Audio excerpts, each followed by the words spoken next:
Atlas de la Guerrero. 150 años de historia en un solo barrio. Un podcast del Museo Caluz.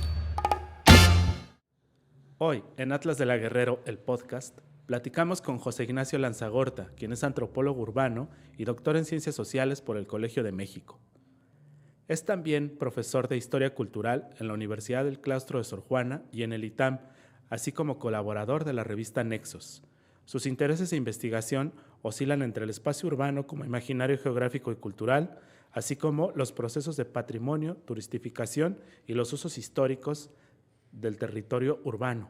El día de hoy platicaremos sobre la calzada México-Tacuba, uno de los límites geográficos de la colonia Guerrero, así como del pasado prehispánico que subyace debajo de nuestro suelo y otros temas de interés que seguramente te darán mucha información acerca de este territorio que hoy conocemos como Colonia Guerrero, pero que guarda siglos y siglos de historia. Bienvenidos a Atlas de la Guerrero, un podcast del Museo Caluz.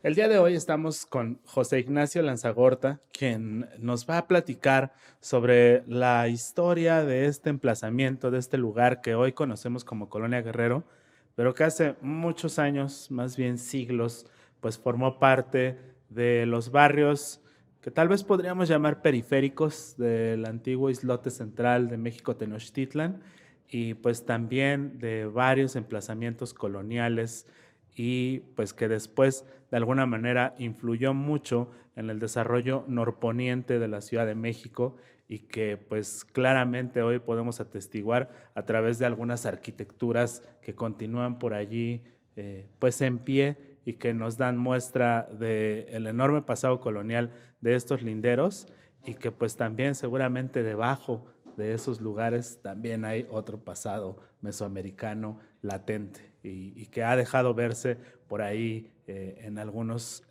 lugares.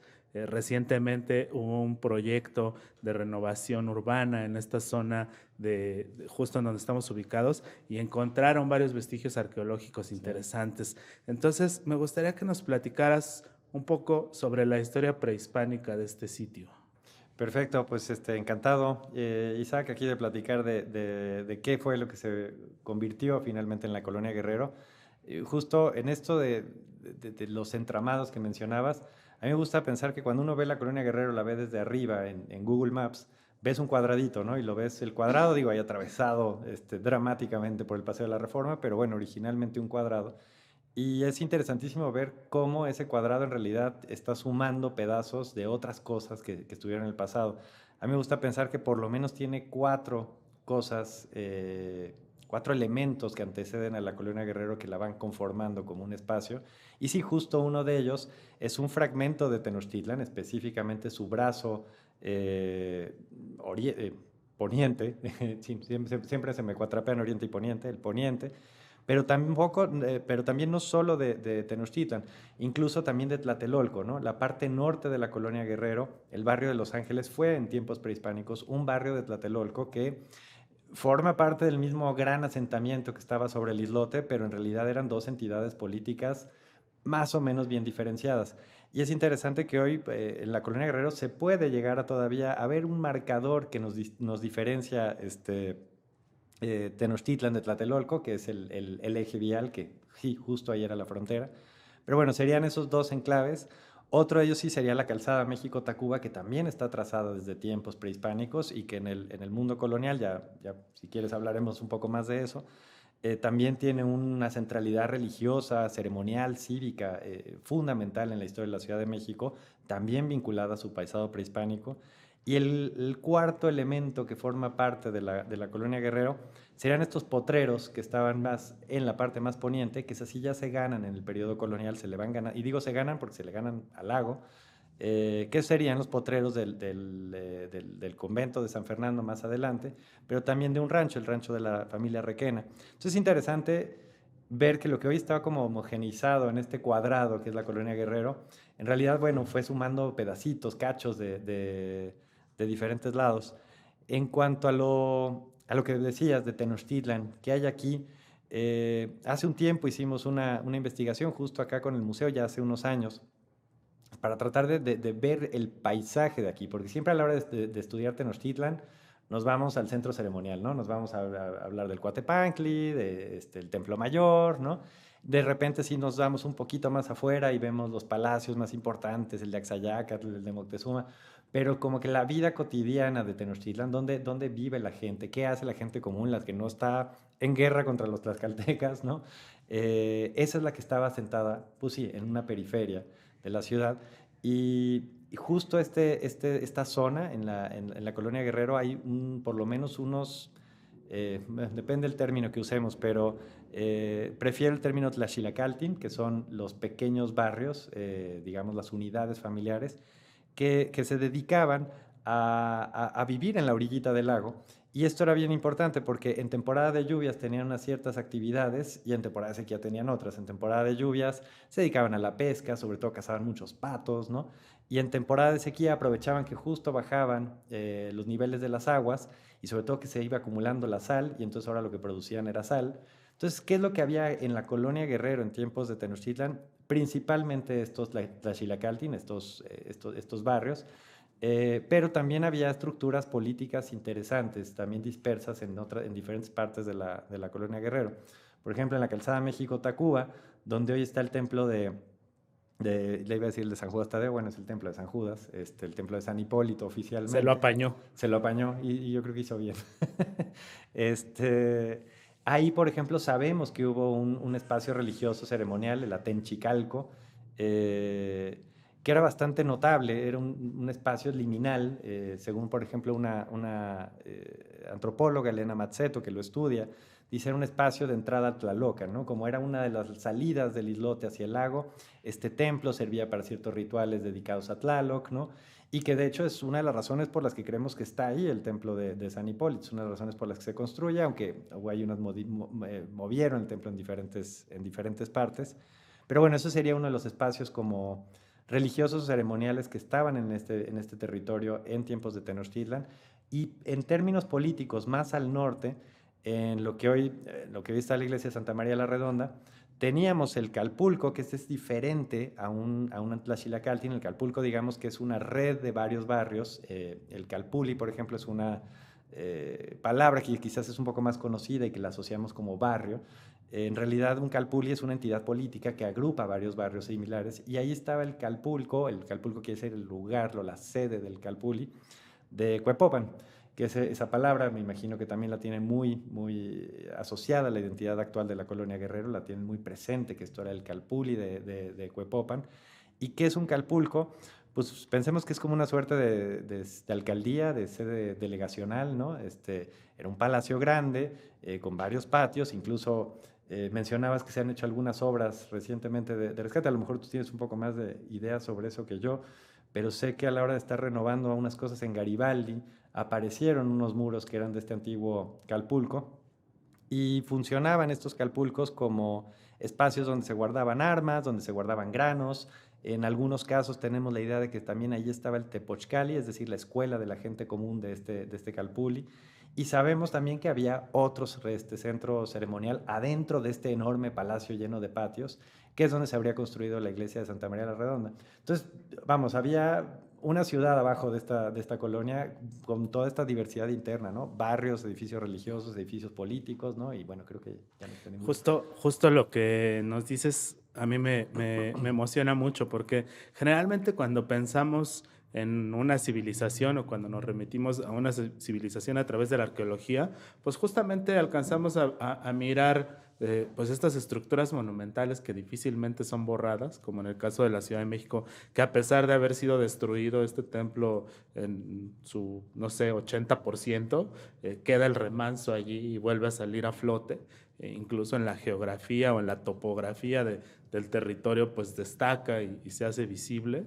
Y aquí en la ciudad y en otros lugares donde hay cerritos pequeños con formaciones muy, digamos, como apachurradas, pues podemos especular que hay pirámides, ¿no? Incluso allí en los límites entre Tlatelolco y la colonia Guerrero, sobre la calle del Lerdo, hay una elevación pronunciada en la calle que pues nos han pedido que no hablemos mucho de eso para que no vayan a llegar a excavar, pero pues justo ahí haciendo una plaza comercial a unos metros de allí apareció un templo de Hécatl, ¿no? Sí, Pero la idea de dónde vivía la gente común y corriente, dónde vivía la gente de a pie, ¿no? Porque pensar en Tenochtitlan y solamente pensar en lo que vemos hoy en las ruinas sería como si en un holocausto futuro llegaran los antropólogos claro. dentro de 2000 años a creer que todo era las torres de Reforma, ¿no? Por ejemplo, Claro. ¿no? Que serían como los nuevos templos del neoliberalismo, no sé cómo llamarlo. Pero, ¿cómo vivía la gente común y corriente, ¿no? ¿Cómo eran sus casas? ¿De qué tamaño eran? ¿Con qué las construían? ¿A qué se dedicaban? ¿Cómo transitaban de un lugar a otro? Y luego cuando nos describes este punto nodal donde hoy en día está ubicada la iglesia de San Hipólito, que es después a donde se instala la ermita de los mártires, ¿no? Que se narra la épica de Pedro Alvarado y los Juan otros Garrido. que se llevan el oro y lo pierden por ahí. Un punto clave para entender a Tenochtitlan, porque era la entrada y salida del lago, o sea, era el camino de tierra que conectaba hacia Azcapotzalco y que seguramente pudo haber sido en aquel entonces como hoy en día es el cruce de Madero y Eje Central, ¿no? Lleno de gente, también, pues, ¿por qué no? Lleno de personas de diferentes culturas hablando de lo que ocurre aquí en el valle. Y pues volviendo entonces a ese tema, ¿qué onda con la calzada México-Tacuba? Hay muchas cosas que se conservan allí de estructuras coloniales que fueron impuestas sobre otras ruinas. Generalmente también tenemos esta lectura en México de que donde hay iglesias es porque hubo templos anteriormente. Ya nos confirmaste que allí en Santa María la Redonda hubo algo, en el barrio de Los Ángeles, donde hoy está la capilla de Los Ángeles, también hubo algo. Y acá de este lado, ¿qué tenemos? Tenemos el convento de San Fernando y la iglesia de San Fernando, San Hipólito, La Santa Veracruz, la Santa San Juan de Veracruz, Dios. San Juan de Dios y también el convento de San Hipólito, ¿no? Entonces, ¿qué podrías platicarnos como de la historia de este pequeño fragmento de 3 calles que tienen una historia fascinante? Sí, o sea, solo hablar de esas 3 calles nos pueden ir miles de horas. Solo quería comentar una cosa antes de pasar a la México-Tacuba, justo porque lo mencionaste ahorita de que sabemos que había un templo en el lugar donde estaba la iglesia de Santa María la Redonda, que me quedé pensando de lo que decías, esto como de la arquitectura monumental, que al final donde hubo una iglesia hubo una cosa prehispánica. No es en todos los casos, por ejemplo, en el Templo de Los Ángeles no tenemos claro que hubiera habido un templo prehispánico allá abajo, pero en el caso de Santa María la Redonda sí. Y ahí hay una continuidad prehispánica muy interesante, porque Santa María la Redonda está dedicada a María, a Santa María, en su advocación de la Asunción, en la que está subiendo al cielo, ¿no? Y que típicamente se le suele representar con el manto de estrellas que se describe en el Apocalipsis. Y esto es notable porque por un par de crónicas sabemos que cuando los españoles llegaron acá, encontraron ahí en el Calpulco de Cuepopan varias advocaciones, bueno, varias esculturas de la diosa Citlalicue, que Citlalicue tal cual quiere decir falda de estrellas, ¿no? Que el mundo prehispánico se representan con puntos, es como la Coatlicue, en vez de tener serpientes, tiene puntos de estrellas. Y aquí los españoles deciden hacer una suerte de como continuación, decir, bueno, si aquí hay una mujer vestida de estrellas, vamos a poner nuestra mujer vestida de estrellas, ¿no? Pero ahí hay una suerte de continuidad que, bueno, no es con la religión originaria, es con una nueva religión, pero por lo menos esos símbolos sí van pasando, ¿no? Y bueno, creo que no quería que se perdiera ese comentario porque me parece bellísimo. Buenísimo. Entonces, uno de los tantos palimpsestos urbanos de la Ciudad de México, pero remitido a la era colonial. Sí, y de esos, encontrar esos en el mundo prehispánico, luego hay muchos y luego algunos, creo que en medios los inventamos, pero en ese caso creo que no, ese creo que es muy evidente, muy fuerte. Ahora, sobre la calzada México-Tacuba, uy, o sea, lo primero, me encantó esto que dices, es esta salida de fuerte, quizás la más activa que tenía la ciudad en tiempos prehispánicos. Recordemos que Tenochtitlan tenía por lo menos 3 grandes salidas, que era hacia el Tepeyac, hacia Iztapalapa y sí es hacia Azcapotzalco, pero en el caso de los españoles es importante que tomar en cuenta que para ellos la salida directa era Tacuba y ya luego doblaban a Azcapotzalco. Y es cierto que la que tenía más movimiento era precisamente la calzada México-Tacuba, porque bueno, Iztapalapa estaba más lejos, el pueblo de los culhuas de Iztapalapa tenía una relación conflictiva con los mexicas. Traen una historia allí Tenían dura, ¿no? historia, sí, habían sido sus protectores, luego sus enemigos, ¿no? Y en cambio el pueblo de Tacuba sí estaba completamente sometido por los mexicas. Entonces como que la red comercial era mucho más fluida entre Tlacopan, que era el nombre original, y Tenochtitlan. Y la calzada México-Tacuba es fundamental desde tiempos mexicas porque no solo era una ruta de paso, era también el acueducto. Los mexicas en tiempos de Moctezuma Xocoyotzin, Moctezuma Ilhuicamina, perdón, el primer Moctezuma, trazan desde el bosque de Chapultepec, desde el cerro del Chapultepec, un acueducto de agua que bajaba no por la avenida Chapultepec, que esa es una construcción colonial, sino bajaba por lo que hoy sería el circuito, y en el circuito se seguía, fíjate, hasta San Cosme, y en San Cosme ya doblaba hacia Tenochtitlan, por todo lo que es San Cosme, la calzada México-Tacuba, Hidalgo, y ya entrando por la calle Tacuba a Tenochtitlan. Entonces, ese acueducto de agua dulce, que era pues, la principal fuente de agua potable para los habitantes de Tenochtitlan, junto con algunos pozos que había en el centro del islote, pues sí, le va dando una importancia tecnológica, vital a la ciudad. Y la tecnología de la calzada México-Tacuba también es fascinante porque al mismo tiempo que tiene el acueducto, tiene varios recortes a lo largo de la calzada, que esos son los que fueron muy importantes en la famosa Noche Triste en la que escapan los españoles, porque estos cortes de agua permitían que en temporada de lluvias, cuando se venía toda el agua dulce de Xochimilco y Chalco, que está más arriba en el valle y fluye hacia las partes bajas del valle, arrastraba justamente toda esa sal que se acumulaba en la temporada de sequías, y para que la sal pudiera seguir hacia el lago de Texcoco, pasaba por estos cortes que tenía la calzada México-Tacuba. Entonces digamos que era una infraestructura hidráulica pues extraordinaria, porque servía para tantas cosas simultáneamente: un paso de gente, un acueducto, un sistema hidráulico que permite cerrar y abrir las entradas de las crecidas y bajas de los lagos para tener agua potable para la agricultura y luego poder tener concentración de sales para la venta de sal y demás. Entonces, en tiempos prehispánicos hay que ver que, sí, yo creo que el símbolo de identidad que tendría que haber sido para los gobernantes mexicas esa calzada, digo, un testimonio muy fuerte de eso lo vemos en Chapultepec, ¿no? Que Moctezuma se hace tallar una escultura allá, en Nezahualcóyotl también tiene presencia porque hay una colaboración con Texcoco en todas las otras infraestructuras hidráulicas. Entonces, es muy interesante que en la conquista esa calzada sigue teniendo esa centralidad que es urbanística, ¿no? ¿Por qué es tan importante en el relato de los españoles la calzada México-Tacuba? Porque era un elemento fundamental en la conquista y dominio de esta ciudad, ¿no? Si controlas la calzada México-Tacuba, lo controlas todo, ¿no? Y claro, es muy importante, digo, ya, no sé si quieres que ya pasemos a la... No, síguenos platicando, es que sí, es muy fascinante esa historia, porque además justo estoy pensando como en el desarrollo de la calzada de México-Tacuba y después pues la sustitución que viene a ser la calzada Chapultepec, ¿no? Que es por donde correrá el nuevo caudal de agua en la época colonial, y luego en tiempos modernos la del Paseo de la Emperatriz o Paseo de la Reforma, que ya elimina el agua, Claro. pero aporta el paisaje urbano y toda esta mística de las ciudades modernas, decimonónicas, Claro. que hace a la ciudad que ya conocemos hoy en día, que es como la ciudad museo, ¿no? Qué interesante, ¿no? Que cada fase de la historia de este territorio le tiene que trazar una calzada avenida, de Chapultepec, ¿no? Al centro, ¿no? Sí, exacto. Sí, ahora tal vez en el futuro será un cablebús, ¿no? A ver. Que nos lleve de aquí de la Alameda hasta Santa Fe.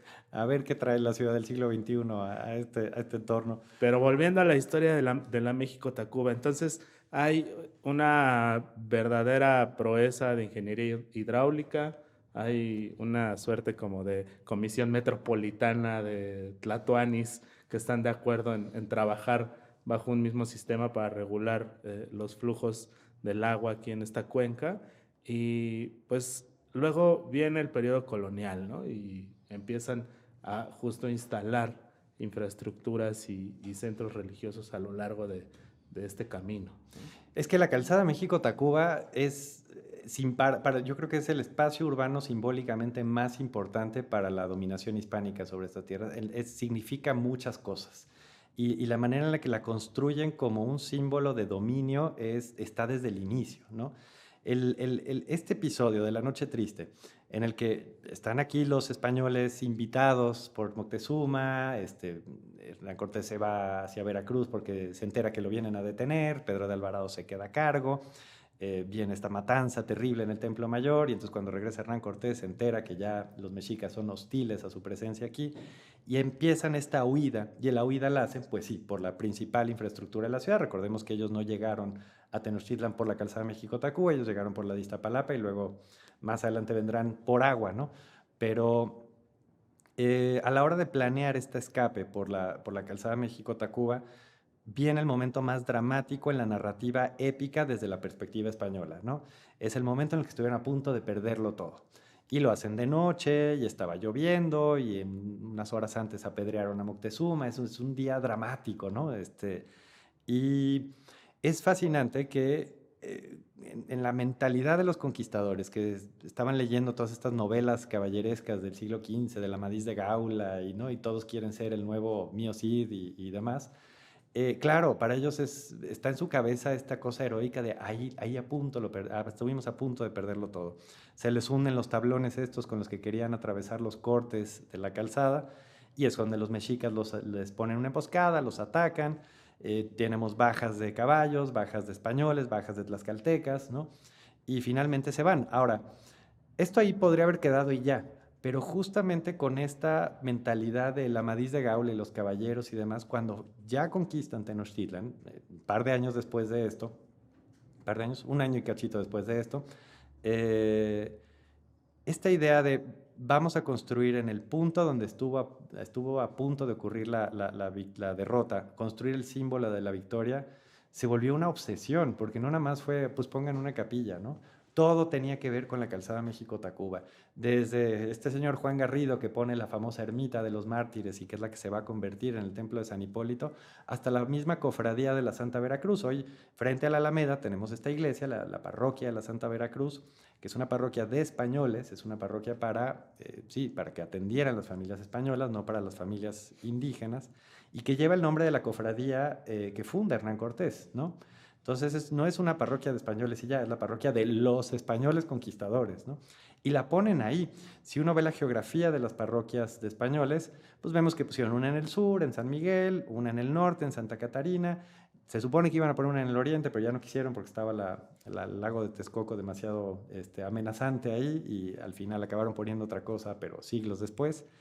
Y en el poniente la deciden poner un poco más afuera de lo que fue la traza de los españoles. Querían hacer esta declaración de vamos a ponerla en la calzada México-Tacuba y que se note que está ahí, y se la vamos a dedicar a precisamente la cofradía de Hernán Cortés, ¿no? Era tan fuerte este símbolo de la parroquia de la Santa Veracruz asociada a los conquistadores, que incluso hacia finales del siglo XVI hubo un proyecto para construir ahí el primer convento de monjas que iba a ser para becarias de descendientes de conquistadores. Ese convento al final no prosperó, es el que se convirtió en el convento de Jesús María, que ya quedó de más hacia el lado de la Merced, pero el primer proyecto era ahí.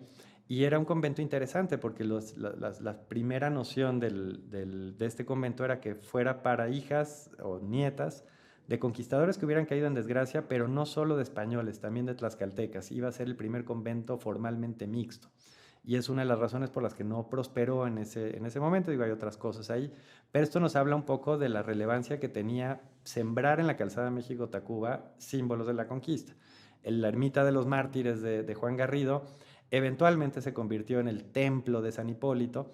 Le ponen el nombre de San Hipólito porque San Hipólito es el santo del 13 de agosto, que es el día que cae Tenochtitlan. Y lo que a mí me resulta fascinante es que Tenochtitlan no se rindió ahí, Tenochtitlan se rindió en Tlatelolco, ¿no? Cuauhtémoc finalmente huyó ahí un 13 de agosto, y en Tlatelolco hicieron otros símbolos, pero no tan poderosos o tan potentes relacionados con la conquista, como el templo del patrón de la ciudad, ponerlo ahí donde se les andaba hundiendo el tablón y se andaban muriendo caballos españoles, tlaxcaltecas y demás. Y es otro de esos símbolos de la conquista. Más adelante es que ese mismo templo se va a convertir en un hospital, hay una orden hospitalaria que se va a fundar también como una suerte de, o sea, la Orden de los Hipólitos, que es de los Hermanos de la Caridad, es una orden que atiende, que da beneficios de salud, pero que tiene esta misión de como la conquista es un hecho violento, pues vamos a compensarlo con algo relacionado con la salud, ¿no? Entonces hay una reflexión constante de esto. No es el único elemento. La Virgen de los Remedios, por ejemplo, que no sé si quieres que entremos también en muchos detalles de eso. Vámonos con la Virgen de los Remedios de una vez. Bueno, la Virgen de los Remedios es una virgen que también está asociada a la calzada México-Tacuba. Sabrán, espero, quienes nos escuchan, que el santuario de la Virgen de los Remedios está en Naucalpan, ¿no? Y hay una conexión directa desde Naucalpan hasta el Zócalo, digamos, y vas por toda la calzada México-Tacuba. Y la Virgen está asociada a la conquista también de una manera muy notable. La figurita de la Virgen, que está ahí en el santuario en Naucalpan, es una virgen que les llamamos alforjeras, que se supone que eran para que estuvieran en las bolsas de los caballos, ¿no? Y la traía con ellos un conquistador. La tradición dice que la traía Pedro de Alvarado él mismo, que era la virgen que él traía. Y también sabemos que cuando los españoles entran a Tenochtitlan, invitados por Moctezuma, y les prohíben hacer sacrificios humanos, destruyen el ídolo de Huitzilopochtli que debería haber estado arriba en el Templo Mayor, del lado izquierdo, y ponen en su lugar a la Virgen de los Remedios, esa figurita. De esto están los relatos de las conquistas, pero no queda claro que esa imagen es la que hayan puesto. Y una cosa que también se vuelve interesante en el relato de la conquista y que está relacionado con la construcción de la calzada México-Tacuba como centro ceremonial, es que después de la conquista esa figurita como que desapareció, como que nadie la peló. Y a finales del siglo XVI aparece el relato milagroso de esta figura, que apareció en un maguey en Naucalpan, que le encontró un hombre que andaba por ahí trabajando en el campo y que la quería llevar de vuelta a la Ciudad de México y la Virgen no se quería mover, ¿no? Entonces, o sea, otro Juan Diego. Claro. Es uno de los muchos relatos de marianos que son todos muy parecidos, ¿no? Pero sí, era otro hombre indígena, no me acuerdo cómo se llama, no era Juan Diego, pero es que hay otros Juan Diegos a los que también se les aparecieron vírgenes en el siglo XVI. Pero bueno, lo interesante aquí es que sí, llama la atención este hombre a las autoridades de la Ciudad de México. Es que me encontré a esta virgen, pero no quiere ser movida, ¿no? Entonces le construyen allá el santuario. Es interesante porque la construcción del santuario lo toma la Ciudad de México, el ayuntamiento, como una responsabilidad de la ciudad. Esto es importante porque no es el arzobispado, no es una orden religiosa, es un gobierno civil el que dice, esa virgen que está en Naucalpan y ese santuario va a ser nuestro, tiene que ver con la Ciudad de México. Y se escribe un relato a finales del siglo XVI, que es la historia de esta Virgen milagrosa de los Remedios, y justamente dicen, es la Virgen conquistadora, la Virgen que traía uno de los conquistadores, que estuvo en el Templo Mayor, y que a la hora de la noche triste fue fundamental, porque esta Virgen, cuando los mexicas estaban atacando a sus enemigos, les aventó polvo a los ojos, para que los enemigos no pudieran ver y los españoles pudieran oír, ¿no? Y empieza a formar parte esta Virgen del entramado ceremonial barroco de la Ciudad de México. Es muy interesante la dupla porque en un inicio la Virgen de los Remedios estaba asociada a la conquista, pero entraba también en una dupla con la Virgen de Guadalupe en cuanto al régimen de lluvias de la Ciudad de México. Y lo que se hacía es que cuando no llovía, cuando estábamos por ahí de finales de mayo, ya inicios de junio y las lluvias no estaban llegando, decían traigan a la Virgen de los Remedios. Y bajaba la Virgen de los Remedios por toda la calzada México-Tacuba hasta la parroquia de la Santa Veracruz, o sea, tenía que entrar a una iglesia de la conquista, digamos que era como su casa, ¿no? Su casa de la ciudad era la parroquia de la Santa Veracruz. Ya pasaba que si estábamos a la tercera semana de junio y seguía sin llover, decían, esto está gravísimo, llévensela a la catedral, ¿no? Entonces seguía hasta la catedral. Y la Virgen de Guadalupe venía después, la Virgen de Guadalupe, si estábamos en noviembre y no paraba de llover, era, pues ahora tráiganse a la Virgen de Guadalupe o vamos a hacer una peregrinación hasta la villa. Y es muy interesante esta idea de que la Virgen española, la conquistadora, trae las lluvias y la Virgen mexicana, criolla, la identificación de la Virgen de Guadalupe con los indígenas se da un poco más adelante, más bien es un símbolo criollo en el siglo XVII, es la que se lleva las aguas, ¿no? Y vemos qué importante es esta ratificación de cómo la Virgen de los Remedios, en estas procesiones que se daban en el verano, a principios del verano para que lloviera, de una manera sigue reforzando el mito de la conquista y el mito de la conquista sobre o proyectado sobre la calzada México-Tacuba. Es como recorrer constantemente esta avenida para decir, esta es nuestra, este es el símbolo de nuestra dominación aquí. Y se ven más elementos, ¿no? El santuario está hasta Naucalpan, pero por ejemplo, también asociada a la Noche Triste, pues tenemos el famoso árbol de Popotla, que ya está más adelante, que es el ahuehuete donde habría llorado Hernán Cortés el día de la Noche Triste. Digo, sé que hay 30 tradiciones que dicen el verdadero ahuehuete no es ese, es otro, pero digamos que en el relato colonial ese era, y no importa cuál es. Y en el relato chilango actual es ese. En el relato chilango actual es ese. Que ya se le cambió el nombre, ¿no? Y ahora es el árbol de la noche victoriosa. De la noche victoriosa, ¿no? Sí. Que justamente, pues ahí es como donde la historia como que se le hace ahí como un torzón, un bucle y la reorientas como hacia otro lado, ¿no? La narrativa. Oye, pues qué interesante esta relación que tiene la Santa Veracruz con el mito fundacional de los conquistadores y con esta idea de llegar hasta allá, hasta Naucalpan a través de la relación con esta Virgen. Y pues hay otra historia también que se liga al 13 de agosto y a esa celebración que se relaciona justamente con San Hipólito. Y me gustaría platicar de eso un poco más. Vamos a hacer un corte y regresamos. Esto es Atlas de la Guerrero, el podcast del Museo Caluz. Estamos de regreso en Atlas de la Guerrero, un podcast del Museo Caluz. Estamos platicando sobre la historia de la calzada México-Tacuba, uno de los lugares más emblemáticos para la historia de esta ciudad y que también pues, es una de las fronteras de la colonia Guerrero. Estamos platicando sobre la manera en la que distintos emplazamientos en la época de la colonia se ubicaron sobre este territorio, sobre la traza de esta calzada y la manera en la que esta calzada se inscribe en la historia colonial de esta ciudad. Y pues platicamos sobre la Cofradía de la Santa Veracruz, empezamos a platicar también de un mito que nos llevó hasta Naucalpan, allá a la zona del Bosque de los Remedios. Y pues ahora vamos a volver aquí, vamos a volver a este enclave, esta esquina emblemática donde hoy está el Metro Hidalgo, donde se transborda todos los días entre la línea azul y la línea verde, donde millones de personas cruzan por el subsuelo, por ese subsuelo en el que probablemente están pasando al lado de alguna estructura prehispánica, a lo mejor, ¿por qué no? Tal vez de un lingote de Moctezuma que está enterrado ahí entre los transbordos y no hemos descubierto. También, pues entre los humos canábicos de un nuevo plantón que perfuma los pasillos del Metro Hidalgo y entre los rezos de miles de fieles que cada mes acuden religiosamente, valga la redundancia, a orar y a pedirle al patrón de las causas imposibles, el señor San Judas Tadeo, porque los ayude en esta difícil empresa que es vivir en la Ciudad de México. Y eso me lleva a pensar en el 13 de agosto. El 13 de agosto se convirtió en una celebración en la época colonial en la que pues, la comunidad española festejaba la caída de Tenochtitlan. Sobre esta avenida se hacía una gran bacanal, un carnaval, una fiesta, y pues todo desembocaba ahí en San Hipólito, que era justamente pues el patrón que cobijaba de alguna manera esa noche, ¿no? Que es la noche, la fatídica noche del 13 de agosto.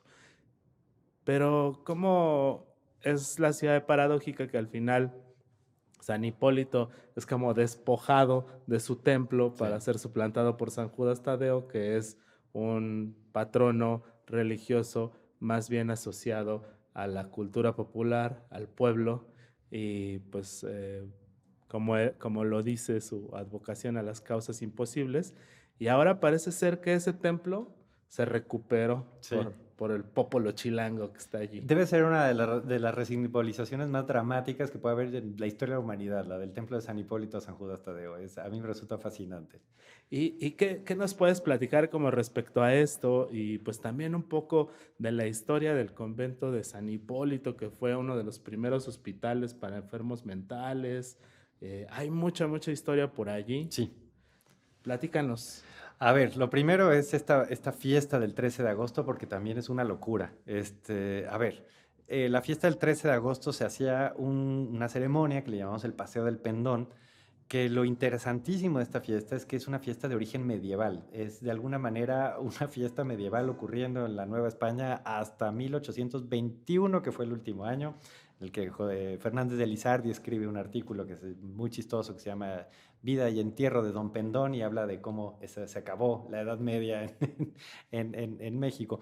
Pero, ¿qué es esta fiesta? Bueno, la fiesta es una manera que tenía la Ciudad de México de refrendar su lealtad a la corona española. Y por eso es una fiesta de origen medieval. Pensemos en esta Edad Media europea en la que son puros pequeños reinitos, todos peleándose contra todos, tratando de pelear cristianos contra musulmanes, etc.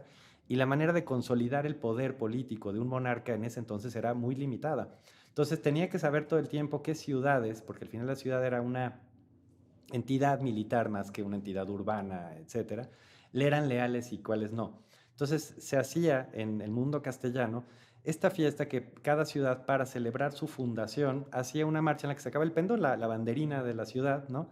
Y le daban una vuelta a la ciudad, hacían una misa, hacían una fiesta, y esto era una manera de decirle al rey de España, o bueno, en este caso de Castilla, de Aragón, porque todavía no existe España, somos tus leales. Esta fiesta ya iba en desuso en el siglo XV.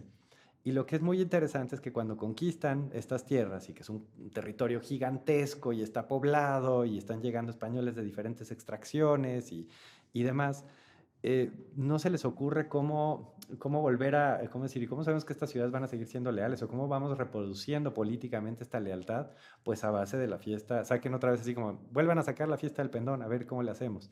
Y la Ciudad de México es la primera ciudad americana en hacer eso.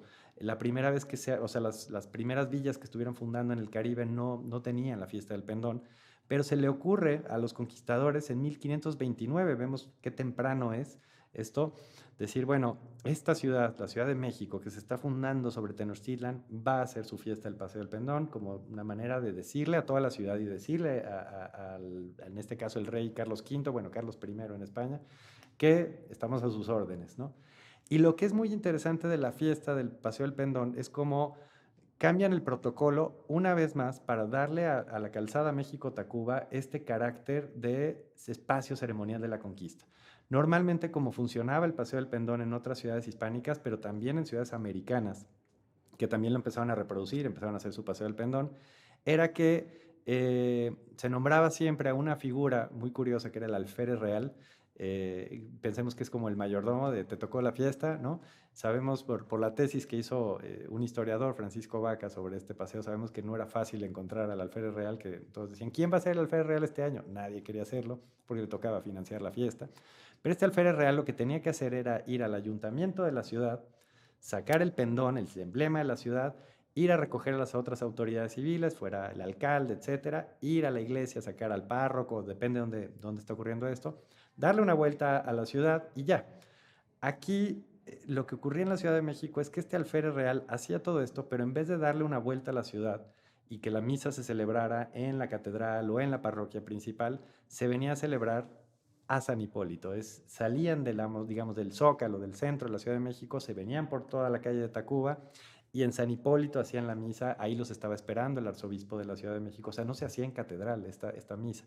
Y esto a mí me resulta interesantísimo porque es una vez más toda la Ciudad de México refrendándole a los conquistadores su relato épico de la conquista. ¿Por qué en San Hipólito? Bueno, porque ahí se había fundado la ermita de los mártires. Entonces no es solo una fiesta de lealtad al rey y de ceremonia de fundación de la Ciudad de México, sino una fiesta para rendirle homenaje a todos los conquistadores caídos esa noche del que era 29 de julio, o sea, ni siquiera era el 13 de agosto, es que es una locura, ¿no?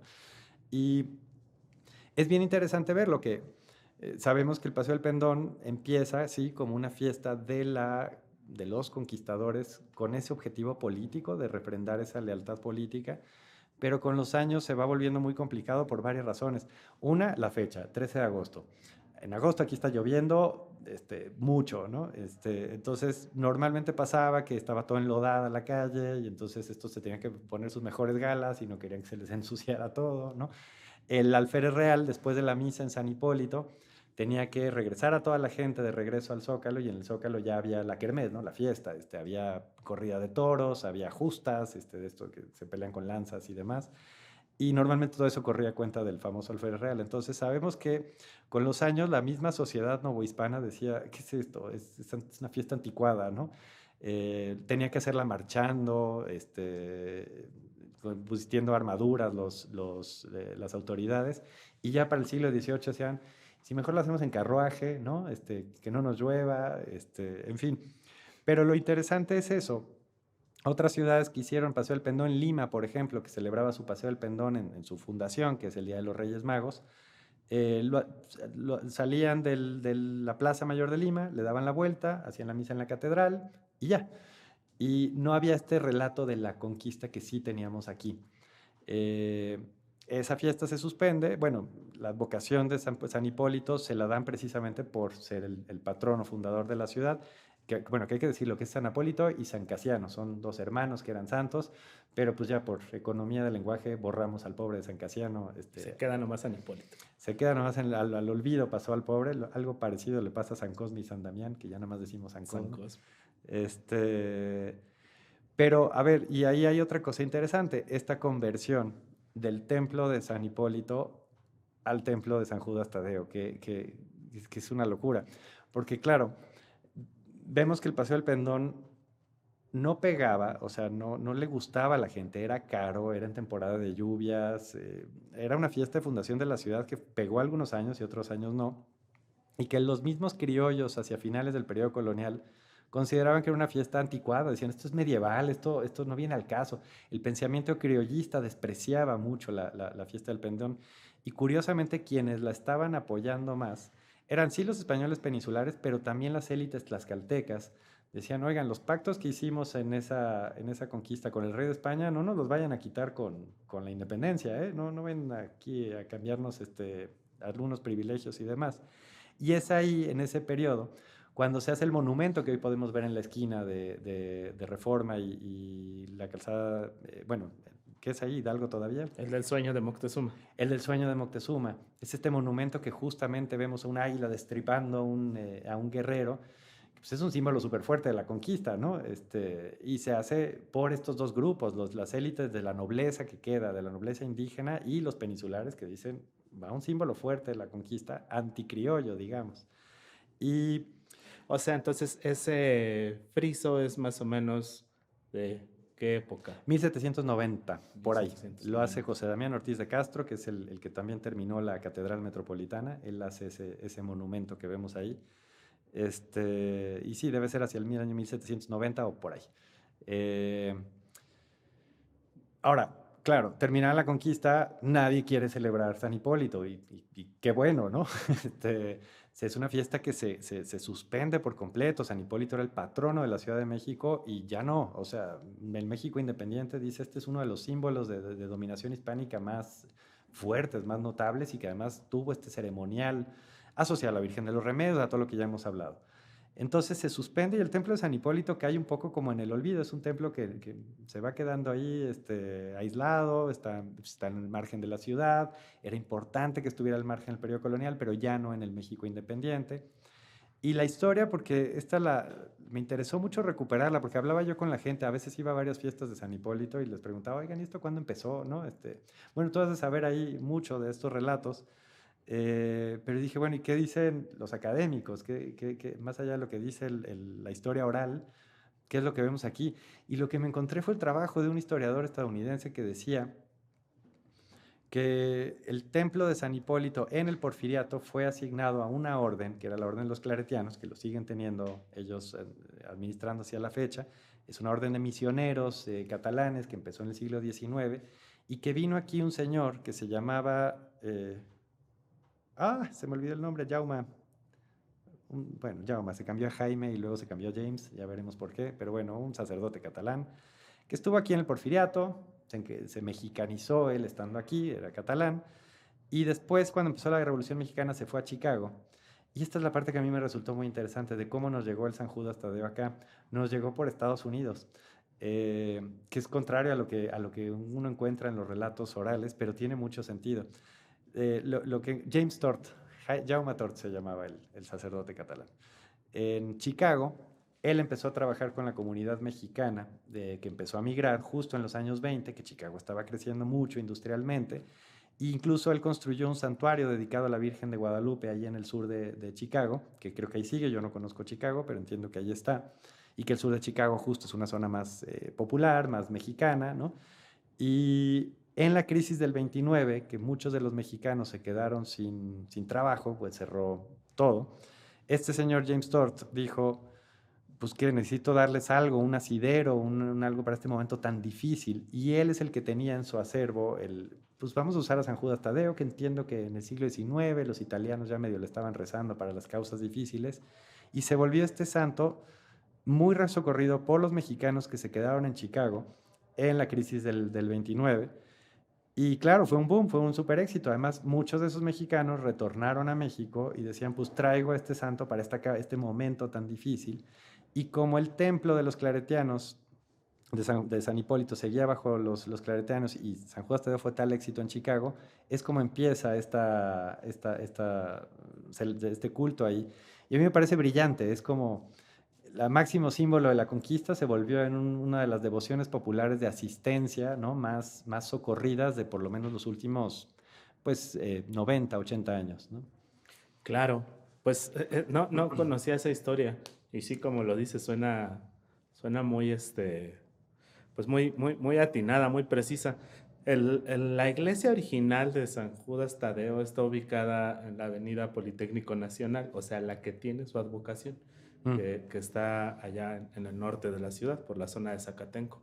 Pero curiosamente, una de las figuras que se coloca aquí en San Hipólito, dentro del retablo central, es la de San Judas Tadeo, y empiezan a venir a rezarle. Ah, ok. Este culto, de esta manera tan masiva como la tenemos ahora y con esa ferviente devoción popular que cada mes inunda las calles, pues ha sido algo, pues es un fenómeno como muy contemporáneo, porque ha sido algo que ha ido creciendo durante probablemente los últimos 25 años. Yo recuerdo de niño haber venido muchas ocasiones a ese templo y pues a lo largo de mi vida viviendo a unas cuadras de allí me tocó ir viendo cómo cada año se iba haciendo más y más y más hasta desbordarse en los últimos 10 o 15, en Sí. donde ya viene gente de toda la zona metropolitana del Valle de México y no solamente vienen el día 28 Sí, de octubre, vienen sino en todos. vienen todos los 28 del mes. Entonces creo que es un fenómeno como que se desboca de manera muy contemporánea, me atrevería a decir a lo mejor como de finales de los 90, pero también hay una historia ahí interesante que es como más de la Vox Populi, que vincula a San Judas Tadeo con esta idea de las causas imposibles y al barrio de la Guerrero y anexas, pues con una historia negra, ¿no? Como con una historia que persigue a estos barrios que tiene que ver con criminalidad y también pues con negocios turbios. Sí. Pues es una zona que ha tenido pues históricamente una presencia muy fuerte de fenómenos ilícitos, de prostitución, de otras cosas, pero también una presencia muy fuerte del Poder Judicial que viene y se asienta sobre claro. Reforma.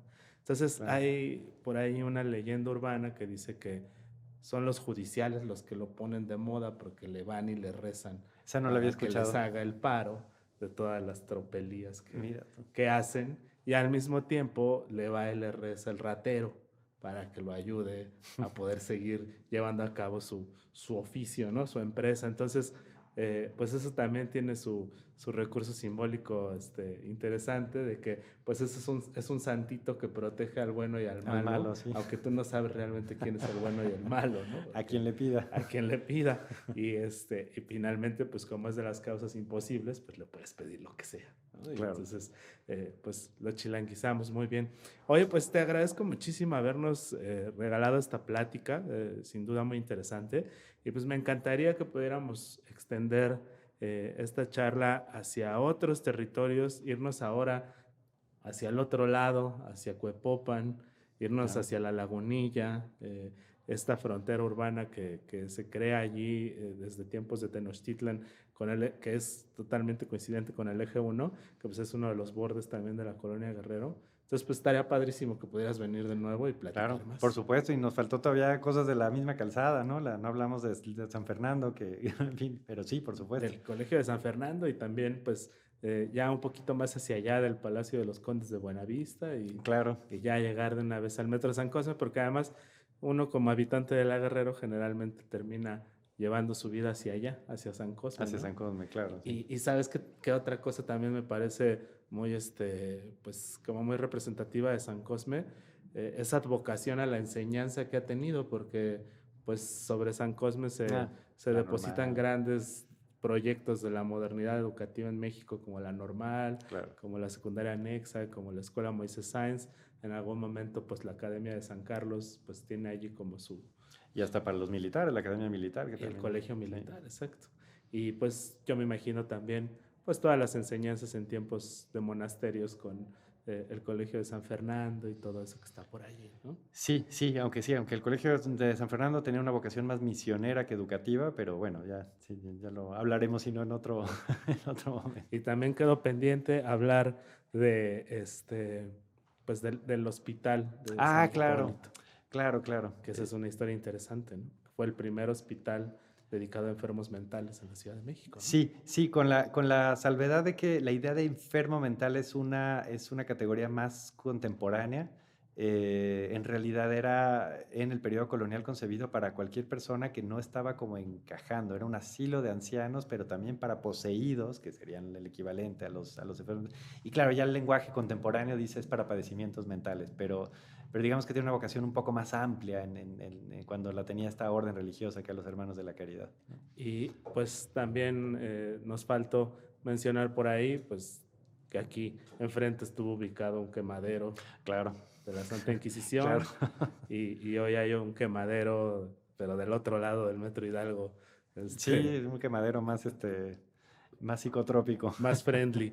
Pues vamos a seguir platicando. Vale. Muchas gracias por regalarnos esta charla y pues esperamos tenerte de nuevo por acá. Perfecto, muchas gracias a ustedes. Le agradecemos a todos los que nos escucharon y pues recuerden, tenemos varios episodios, varios temas y varios rincones que explorar en el Atlas de la Guerrero, un podcast producido por el Museo Caluz.